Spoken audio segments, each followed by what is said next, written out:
la première dame, Maman Denise, qu'est-ce qu'elle a à voir avec le pangu oyo ya mokia o tata ya mona mwasi na Christelle Ngoïka Sanjayi Baki? Et nga nazomona bizarre na kati ya Kongo na biso, c'est comme si bana miyibi nde bakombo ngaba pesa biso leçon.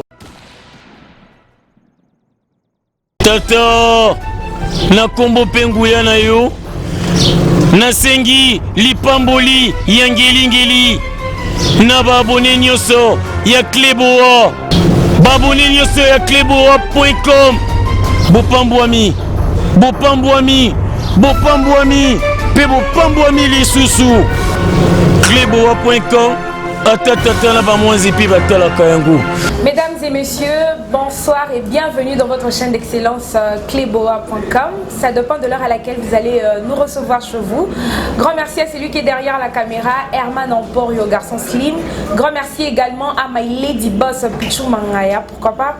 À tonton Bandalom invisible de la nation, je tiens à vous remercier de votre patience et surtout d'avoir choisi kleboa.com. Merci de vous abonner, de commenter, partager nos émissions. Et voilà. Mesdames et messieurs, je ne suis pas seule aujourd'hui. Une fois de plus, je reçois pour vous le président Gustave de l'UDPS. C'est avec lui que nous allons dérouler cette émission. On va essayer un peu d'analyser différents sujets d'actualité politique, bien sûr. Bonsoir, président Gustave. Oui, bonsoir, madame Annette. Bonsoir au garçon Silim. Et bonsoir aussi à tous ceux-là qui nous aiment très bien et surtout à ceux qui aiment la manière dont je interviens dans les différents numéros et à ceux-là qui me prodiguent aussi des conseils et qui ne cessent aussi de me soutenir. Et avec la minorité de personnes qui cherchent à des fois à me critiquer, je m'encourage en ça parce que ce sont les critiques qui font de nous les hommes forts. Mais à ceux-là qui ont l'habitude et l'éducation d'insulter, je ne peux pas, n'est-ce pas, vous interdire parce que ça fait partie quand même de votre vie. Quand vous avez l'habitude d'insulter, si vous n'insultez pas, c'est comme si vous n'êtes pas en vie. Donc continuez toujours à insulter, mais nous restons toujours dans la logique où on dit que le chien aboie, la caravane passe. Nous sommes là au pays de Félix Antoine Tshisekedi Béton, qu'on le veuille ou pas, les sons des moutons sont là. Qu'on le veuille ou pas, la justice fait son travail. Il y a de ceux-là qui pleurent et il y a de ceux-là qui se réjouissent parce qu'il y a délivrance, mais aussi on a très bien tranché leurs problèmes. Merci président Gustave. Président Gustave, au moment où tout est là, ils ont la vidéo encore, ils ont circulé vraiment dans les réseaux sociaux. Ils ont sur la fille de M. Ngoïka Sanjayi. Aza vraiment qu'on s'attaquait sur contre la première dame, mais au mécapo bato basa vraiment confusion bazo comprendre te ba moni libanda ba moni ba militaire liboso ya parcelle, mais bato belé bazo comprendre te qu'est-ce qui se passe vraiment dans la vidéo. Le cause a vraiment na ba information au mécapo expliquer bandiko bazo la biso raison nini oyo mwana mwasi moi, M. Ngoïka Sanjayi a pour s'acharner contre la première dame, contre le chef de l'État, sans raison. Au moni, ce nazala qui mon moi si, mais mon moi sur un Ngoïka Sanjayi, Christelle, comme on est Christelle Kassange. Donc ce n'a pas mon moi si, il y a une manette ngana et pena rando. Donc na détaillé dans des mots sur un tel ngami yo qui la mort. Vous comprenez? Et au moni le lo oyo ngana sala constant moko. Bato bazala mabende bafingaka bato bazala kitoko. So monika mutu amabe yende mtafingaka mingi mutu aza kitoko. Et mutu oyo azala mingi na position tene mtafingaka mutu aza na position. Vous imaginez aujourd'hui na kati ya mboka na biso oyo la première dame Maman Denise, qu'est-ce qu'elle a à voir avec le pangu oyo ya mokia o tata ya mona mwasi na Christelle Ngoïka Sanjayi Baki? Et nga nazomona bizarre na kati ya Kongo na biso, c'est comme si bana miyibi nde bakombo ngaba pesa biso leçon. Dernièrement to mona ki awa bana jibe piana batambola ki apona ko marcher parce que bakanga ki Vital Kamerhe batamboli pona ko marcher ko sana ba déclaration. Au moni na bana mso Vital Kamerhe na bande batamboli parce que on a arrêté là papa qui est moyibi. Et le lo oyo mona ya Ngoïka Sanjayi Christelle Kassanji, c'est donc des lits il y a kofinga gratuitement.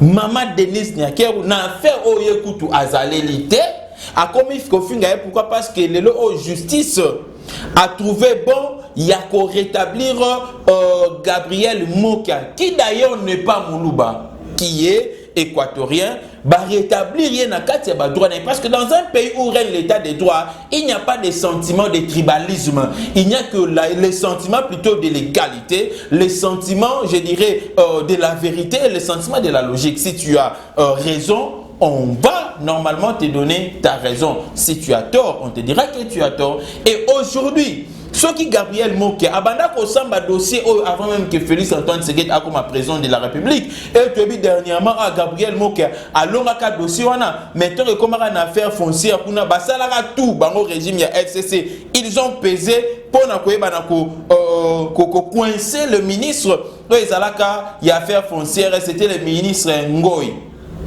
Émile Ngoy comme ça, Ngoy ou bien Émile Ilunga Ngoy, voilà.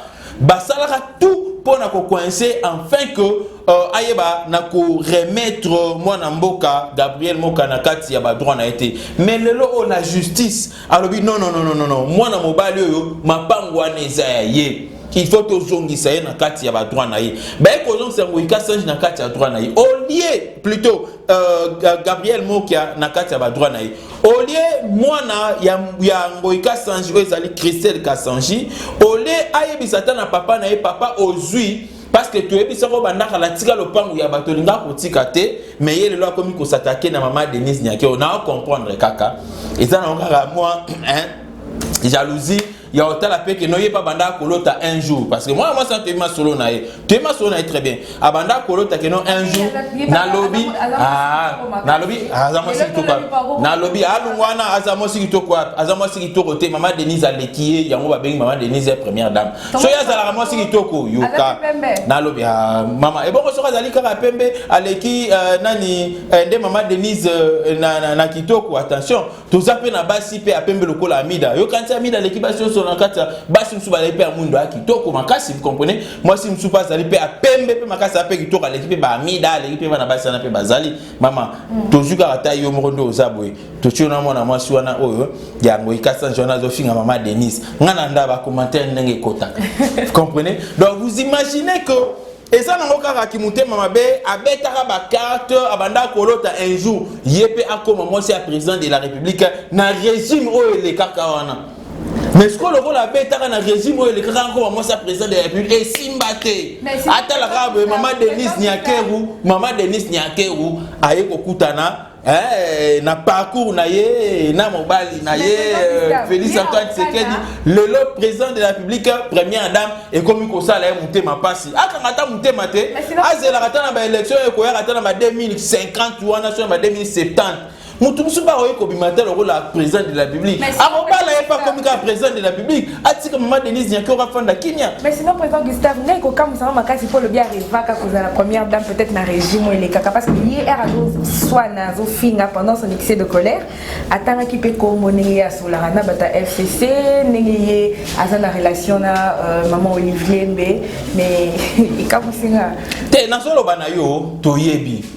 Au moningo ikasange na bana na banda ko préparer pe babala ba président de la République te ma solo belé ba ma confier beta ma kutu na ndenge moko ya osante metoli na so ko bana so tende na ba kana bande so na zala mona mwasi mais ngana soso mais na tchelo boko ngana soso la pena mona mwasi mais malheureusement je suis un homme et aussi un acteur politique je dois avoir quand même des retenues vous comprenez pour nous rebattre que non au dépasser hein au déborder ba borne. Je reste toujours, je dirais, dans la limite ou dans mes limites. Mais dis-moi, la dame là a sali soni na ndemo au saranate. Donc, à la kisi penda que no yeti nenga banda kola la wana na bando to na lota aka maman Denise. Ah maman Denise penda comme ma première dame à place il fallait qu'ils à la terre. Il fallait qu'ils à la terre. Ngai mesko ndoto ya baba. Donc et si batesko tanga suka moi circuit mon kabwe. Abosa na taba juge. Ola finga taba juge, a fingi ba juge te. Ola fingata, il fallait que fingata moi si à général Kassongo parce que général Kassongo tatili ba policier kuna. J'arrive a fingi ni moi ça général Kassongo, a fingi ni général Kassongo. Ayeka ko finga ka maman Denise. Hey kanisini, hey biso toza baluba, Félix Bane on a so biso toza na kati ya politique wana teo ya moluba non. politique si tu es sérieux dans le pays, quelle que soit ta tribu, tu seras respecté. Si tu as raison, quelle que soit ta tribu, tu seras mis dans tes droits. Mais si tu es Kassayen ou tu es Moulouba et que tu as commis un forfait local en Kassanji, boloko na ndenge moko osana te donc surtout boloko nde baluba nde boleka tuna bawe bawebiso basoka ba fimbu série moko boye basoka na télé là côté le chef de l'état le ka ouais bon na sima chef de l'état le ka na sima basoka ngo fimbu te basoka te.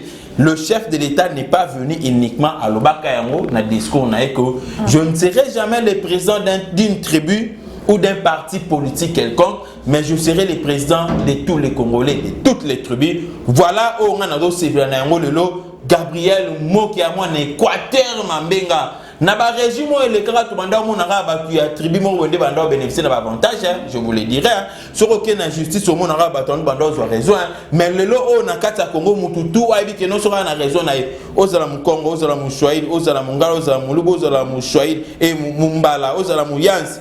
Ozala nani tina ba Camerounais ba komi ko zo ba nani ba na ba Sénégalais ba komi pe ko zo na ba raison na mboka na biso. Gustave sort ya mwana mwasi wana paysanne sort ya mwana mwasi wana, je pense que elle a insulté devant les médias, elle a insulté devant tout le monde et je crois que biloko ya sali ba benga kayango injure publique. L'injure publique est condamnable par la loi congolaise et je crois à déborder Koutou à qui atatina ba diffamation dans des mots ya kosakanate parce que elle a porté atteinte je dirais à la dignité de la première dame de la République démocratique du Congo. Normalement elle doit passer dommages et intérêts parce que à BBC réputation il y a Maman Nabiso hein, la première dame Maman Denise Nyakeru a fini gratuitement oye a sali na vraiment et l'autre côté donc Biso ba Congolais so kilo pe bomoni ba bengisi Christelle Kassanji na justice bolo baté qu'ils allaient acharnement mais bolo baka que non a finga qui devant le monde entier devant les caméras et tamazo finga bongo je vous dis d'ailleurs dans le lobby il y a déjà la flagrance parce qu'il y a clameur c'est selon les principes il y a flagrance il y a eu clameur c'est tout le monde qui en a parlé un acte qui s'ensuit des clameurs c'est tout le monde qui en a parlé donc moi je n'ai pas seulement droit d'aller saisir la justice mais tout magistrat oyo alandi angwa yoki ya ikowana na mato inaye il peut instruire les dossiers et demain s'attaquer na mwana mwasi oyo pona babuzoba ya boye et ça la suscité hein yo mwana mwasi oyo vraiment Christelle Kassanji oyo kisi batu soni et puis bandoto no banda kolota un jour que libala ya Maman Denise na le président Fati ekufa pona yo kota simbi touche awa beli pas le bi président dans moi dictature. Non, le président va s'acharner, il va confirmer comme Rambia lobby. Na lobby na bino boye ndé na lobaka. Bandeko balanda ngande na lobaka régulièrement que il y a na ba élément mi balo lobby à dictature, la philosophie politique il y a président Félix Antoine Tshisekedi ezali comprise na décence. Pour la population, aujourd'hui, le président Félix, c'est un vrai démocrate parce qu'il fait respecter la constitution, il respecte le peuple congolais. Ce que dit le peuple, c'est ce que le chef de l'État fait. Mais pour Nabatuya FCC, non, très bien, pour Nabatuya FCC, le chef de l'État, c'est un dictateur. Pourquoi? Parce que pour Nabango, balingaka buzobo banda kosala liboso wana eko bana kosala mandelo. Mais le coup la justice est comme kosala musala na bango ezokende na ndenge o bango ba mesane la kate. Bazo trouver réellement qu'il y a un changement dans la philosophie au bango bazala ki nango nde ba komi kobenga maintenant chef de l'État comme un dictateur. Donc va trouver attends espace moko à négociation té. Lorsqu'il y a une infraction, l'infraction doit être établie. Et après, je dirais, l'établissement de cette infraction, la concernée ou le concerné doit être sanctionné. Ndomoni biloko oyo e banda ko sala matin époque ya Kabila, ezala ta muto asali mabe ba obenga ba négocier ba kundi dossier. Mais ce que le président Fachabi pas question il y a négociation, né et comme ça bango biloba loba, ya kolba que non, il y a la dictature. Pona Ngoïka Sanji, nous savons très bien. Problème il y a parcelle on est bandara le loté. Moki a longaka mais bazongi sara moki a sima bazu raison ba pesa on pas ya Ngoïka Kassange. Le Kola bango bazara na pouvoir bamonaka yango normal les la dictature te. Mais le Kola lo fatia lobby non. Muto a la raison, bo pesa raison na yi. Batamboli na bala po na ba corrompre et simité et oyebi eza pasi. Moïse Kassange wa banda ko fana na na Mbujimai. Aye na kin. Atie ma pekebele a fini kutu na batukuna na Mbujimai. Na oyaka pe kuna su na Mbujimai te ngala komi na kin na komi na parcelle na bani.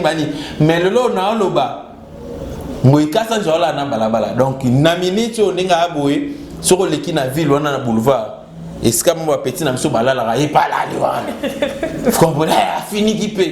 Donc Moïse Kassange a oso do bangungi pendo ya libanda na pe ba oswaye dans la minute. Donc j'ai sans ghetto. Moïse Kassange sans ghetto. Moïse Kassange wala la belle étoile. Donc non ça me lanza bataille le mboule beta et mboule beta rana explica na wana comme ça ayoka pe passe o baninga bandai ko kana kasa itanga bandai ko nyoko la bango wana obeni nzamba sala malama Dieu sait punir les gens ayoko punir Moïse Kassange na Kinshasa parce que kuna na kasa tu as des rando na Kinshasa minorambo keze belo kende pana yo eba na ngati lubo kende pana okende boy kuna zampangi na muno kende boy mina sema mina kuya okende boy okeke wangu okende boy lingala parce que bato tu osala mabe ona ya kasa yona bango tu bazaba musu ba kumba ba moto banini okende pana Shadar bon akende pas Shadar et puis anaza mpandi bon akende pas Shadar peut-être aussi mba mais ngana sepeli makasi na ndenge lelo justice ezongisi mwana mboka mokia na kati ya ba droit na ye boende vraiment ndenge zalaka et justice etali couleur je dirais tribalité. C'est ça le vrai pays où la vraie nation oyo peuple nous sera ko se retrouver na kati ya mboka na yebi que non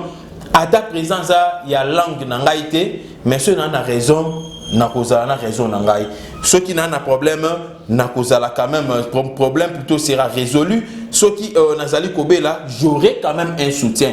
Voilà l'état congolais au biso to banda ko luka yango to komina yango lelo.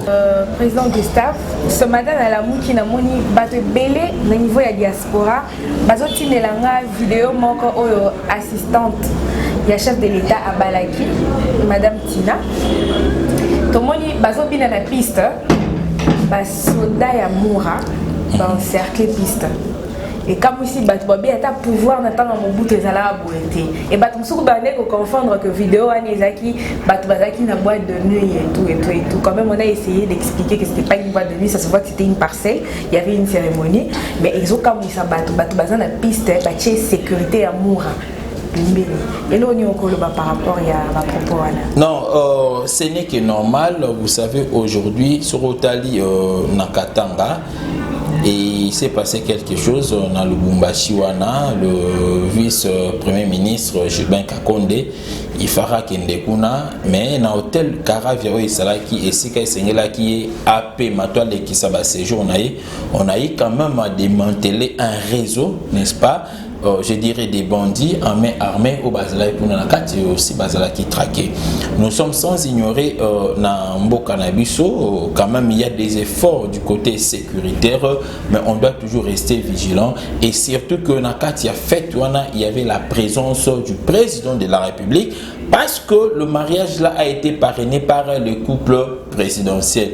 Donc ce n'était que normal et ça ne pouvait que être normal que Nakati a fait Touana et d'abord l'autre là, la dame qui s'est mariée, c'est l'assistante et la chef de l'État et le parrain, c'est le couple présidentiel.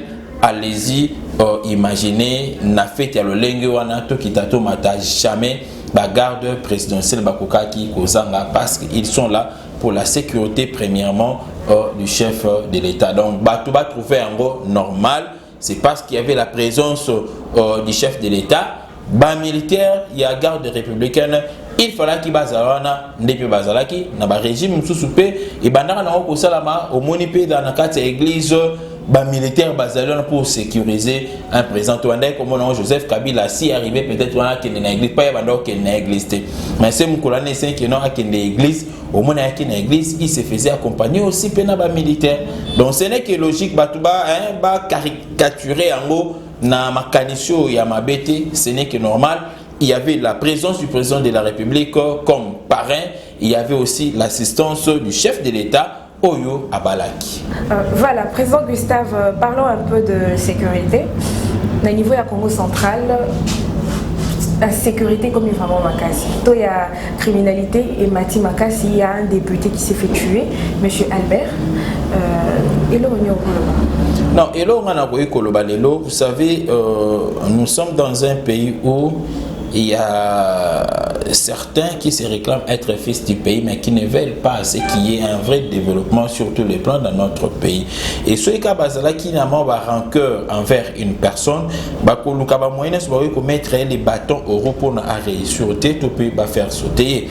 Nous connaissons tout ce qui se passe aujourd'hui avec le gouverneur Atumatubwana. Ezali, un secret de polichinelle, famille politique naïe, FCC, batali ko sepelate ndenge azaliwana. Alors pour naba sans aïe et pas il y a population, bakolukaba monter, je dirais toutes sortes, je dirais à ma stratégie. Oyo ekosala accueillir abima faible na gestion naïe afin que le peuple asilika pour nabaïba na ko écarter. Donc moi je dirais l'insécurité aujourd'hui, vraiment je suis d'accord avec vous, même moi. J'étais récemment au Congo central, j'ai eu à apprendre beaucoup de choses. Je vous dis, insécurité, vous avez décrié à Nakati à Kinshasa, ils allaient peut-être un peu faible par rapport à Congo central. Na lobby, nazo les kanabazamba mususu, bazo banamso que nous on zambo aussi boté mabino. Donc il y a balaskin bazamba mususu dernièrement baoté okanga ba criminel ebelé et commis na ki banditisme même ko urbain na ndenge moko ya kosakanate. Vous êtes d'accord avec moi que babomaki voire même les deux jumeaux là le Kassé babomaki bango et na distance oyo ba bendana kinandeko oyo wana ya moto parce qu'ils étaient ensemble, ils vivaient, ils faisaient tout là na simana bango ba yokanité pour le transport bango mi bale bando kende na bango moto atikalaki ba parcourir au moins 3 km ndé ba kokuta na mbiscade ya bato oyo ba ki ko boma bango. Donc vous imaginez que l'insécurité règne en maître kuna ba soboma mutu ezana mutu to ko approcher ata pour na ko sécuriser bato. Donc c'est vraiment très dangereux actuellement na kati ya Congo central. Mais aussi, il faut quand même que non, tu es un gouverneur parce que Zali province nayo.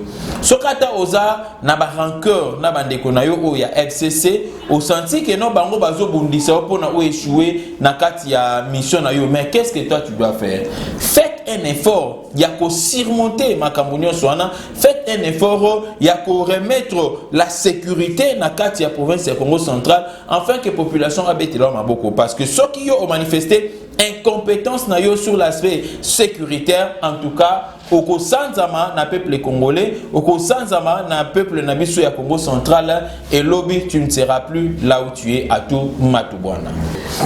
Président Gustave Boni à venir ya FCC na cash. Tout moni pe batu ya UNC ba comme baké ko s'adhérer na FCC. Bon, avenir ya FCC na cash ngana lobaka yango ezalaka un avenir incertain. Donc ils ont un mariage contre nature. Donc mariage contre nature, il faut vous attendre à le mako firobetama lobi banzete ko bambama lobi kuna basani ko panzuka. Donc c'est vraiment je dirais un mariage où vous vivez déjà dans la perte. Vous comprenez parce que chaque jour il y aura toujours des incompréhensions, un mariage contre nature. Maintenant au état bande ko na biso INC ndenge bakendaki ko s'adhérer comme ko s'adhérer na kati ya PPRD. Ce n'est que logique. Vital Kamerhe c'est un fruit à PPRD. Le lobby to somona au peuple congolais doit comprendre malam parce que tant to banda ko lobango moi j'avais dit ça, j'avais prédit. J'avais dit pourquoi est-ce que Némi accueilli comme on a Vital Kamerhe? Pourquoi est-ce que Abbé Chole accueilli comme on a Vital Kamerhe? Pourquoi est-ce que Basengez accueilli comme on a Vital Kamerhe? Il y avait quelque chose qui s'est préparé. Et na yebisaki na bino. Après la confirmation et la condamnation à Vital Kamerhe na cour d'appel, beaucoup de gens ont marché, et marche on ne pensez pas que vous avez UNC, bakobeta fitiringa na batuya FCC, na batu mususu les civiques mususu pour chercher comment paralyser le pouvoir du chef de l'État, mais aussi parce que bisoto timbeli yango déjà très bien avant, donc biloko wana ekosimbate. Ce qui est kozonga na kati ya PPRD, ce n'est que normal, ba sentir que non ba kopo bango ba betaki pour na ko éliminer ba tuna Covid-20 kuna na présidence de la République banda ba kangi Vital Kamerhe na kati ya boloko, je cite son nom, banda ba kangi na kati ya boloko bato na la présidence ba kufa le sous te ono covid ba kufa te mettons ya zalaki bato banda kufa na covid. Donc il y avait quand même un élément à suspecter là-dedans et le lot ça nous donne quand même raison tant to banda ko ganga wana. Et nous avons compris que la carte est belle, Betamara n'a pas commencé à déstabiliser la politique et le chef de l'État et Simbakité. On a commis ça secret et belé. Il y a chef de l'État a collaboré na bango, mais bango baro bimi ça secret on a pour repérer sa position dans FCC. Et Banda Vital Kamerhe raconte dans carte boloko FCC comment on a perte de vitesse sur le plan politique. Nous on baro bête ma fille n'andé moi en santé. Donc quant à moi kozonga ya bandeko ya UNC na kati ya PPRD eza bisika ba utaki et que toné na ngongaité comme na batu mususu net lelo oyo na commission oyo ezalaka commission ya suivi ya accord hein ya accord ya FCC cash batu ba comprendre té il y a le président Jean-Marc Kabund, il y a le secrétaire général Augustin Kabouya oyo bazali un peu Mupandi, il y a Vili et Chimanga au Bazali un peu Mupandi et de l'autre côté il y a aussi Chadar Emmanuel qui est un peu mis à côté, mis à l'écart. Longoli bango na kati ya commission té plutôt na kati ya comité wanaté mais il y a une commission spéciale. Oh, et ça les commission spéciale et ça pourquoi et ça un objectif il y a qu'à préparer les points qui seront traités à l'ordre du jour na rencontre entre le président de la République Félix Antoine Tshisekedi et le sénateur à vie Joseph Kabila parce que Bissonioso toyebi yango très bien bato ba yango lelo ça fait presque 5 mois ou 6 mois comme ça, Joseph Kabila a voulu toujours rencontrer les chefs de l'État, mais l'opportunité, ça ça a été. Donc, à Tindi Batou, abonné la Foukami, soutien à la Foukama, ça va pour mes athées, tout commission n'en bâti. Donc, on bâti Jean-Marc Kabund, mon panti, bâti pour Augustin Kabouya, on pense pour la bango, teneka, que non, rencontre Anna, vraiment il faut. Tout beau, ça n'a pas babilo, parce que tout le monde a bango, mais hypocrisie, ça la carne, na sepela nanga susute na libala ya FCC na cash na sepela nango te na sepela nango te ndo mun pe na sepela te mikolo na makambato yente ba osala parce que je trouve l'hypocrisie là dedans ba comme des gens qui de kokota na kati ya PPRD ezola ki ba carte ba yela ki esimba te même surtout ba que non bokoyi ko kena bino nyonso IDP sorti kala na peuple congolais nous allons remporter les élections nous allons gagner ces paris et le chef de l'État fera mieux na premier mandat na eo.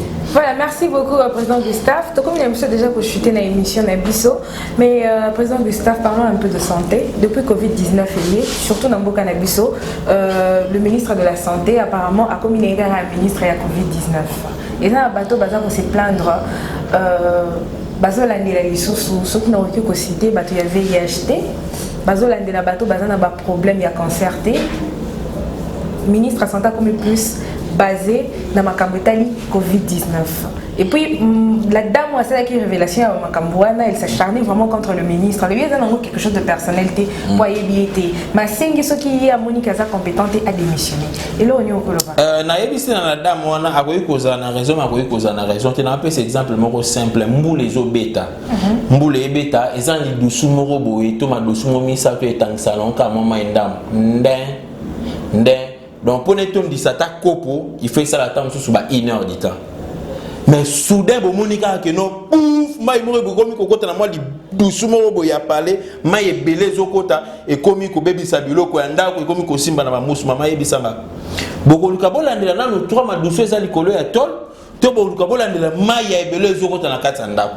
Donc vous allez chercher à vous attaquer à l'endroit qui semble être plus dangereux par rapport à l'endroit où vous pouvez maîtriser malade. Aujourd'hui, nous savons que VIH, oui, c'est un virus, c'est une maladie. La tuberculose existe, cancer aussi existe. Mais tout à l'heure, par rapport à COVID-19, na vitesse à COVID-19, attention.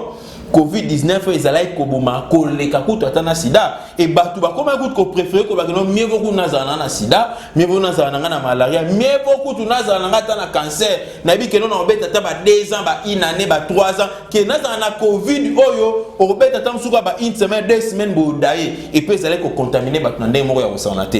Donc on avait déjà maîtrisé secteur il y a ma maladie autotique autant on a ba cancer ba tuberculose ba sida mais maladie au nom to maîtriser qui a monté ça qui COVID-19 donc ça valait quand même la peine na ministre de la santé à se focaliser na ici quand vous allez comme la biso liwa ebele le o so to total na juste na ba mois oyo à peu près 5 mois oyo coronavirus c'est ça na kati mboka na biso to compter le nombre de décès à coronavirus to compter le nombre de décès à ba cancéreux to compter le nombre de décès ya bato ba kufi na VIH sida okomona que non bato ya cancer na VIH sida to na bango ozala ya liwe ko ya mortalité ozala moké par rapport à bateau bakoufi na coronavirus donc ça valait la peine donc la dame là si elle a des problèmes particuliers avec ministre Etienne Longondo a que domo na eba solo là mais sur la qui est na angle là moi je dirais que le ministre Etienne Longondo avait bel et bien raison et le gouverneur avait bel et bien raison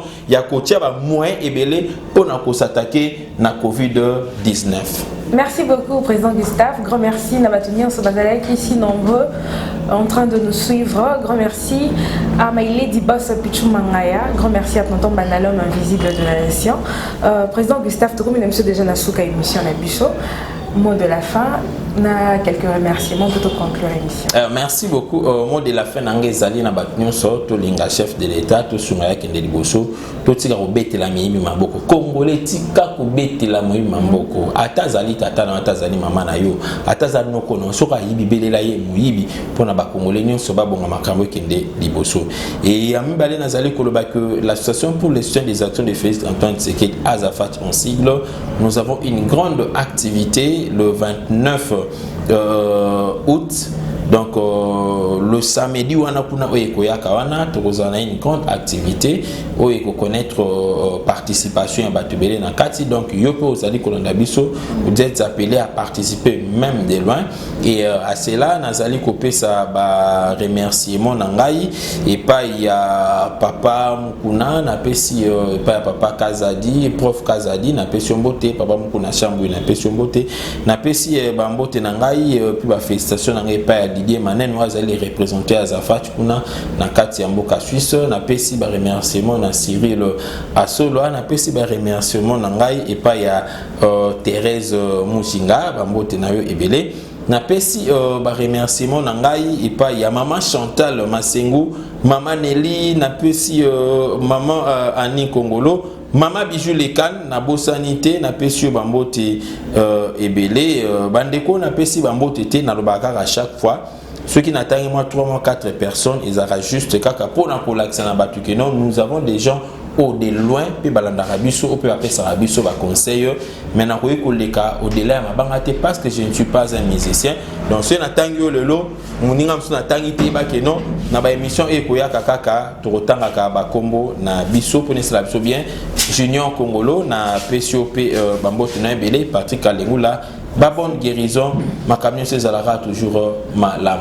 Voilà, merci beaucoup Président Gustave. Grand merci à tous nos abonnés de cleboa.com. Continuez de partager, commenter nos émissions. Vos commentaires, vos suggestions nous aident à se perfectionner. Grand merci à Madame du Cœur Annie Moussoulou. Grand merci à toi Maître Ben Soulubika de London. Président Gustave, un numéro de contact pour nous contacter. Plus 243 89 457 33 88 plus 243 989 703 à la fin ba numéro na sur bengai okozongai to ebisi na ministre Etienne Longondo batu nyonso ba uta poto tambo ya il faut mais on a quarantaine parce que tobo ya bato ba uta poto ba perception sur COVID-19 et c'est ça na kati ya mboka donc mutu nyonso azali ko ya ngana so zalaka confiné na poto tambo kitaka ba kangomba moko quarantaine après des semaines de bas libérés. Voilà, merci beaucoup Président Gustave, grand merci à toi Deli Bossang et la Suède, Papa na Winner. Mesdames et messieurs, nous sommes arrivés à la fin de cette émission.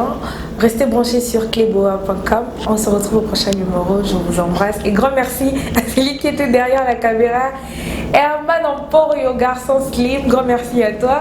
Restez branchés sur cleboa.com. Je vous embrasse. Bonne suite de programme. Bye bye. Bye.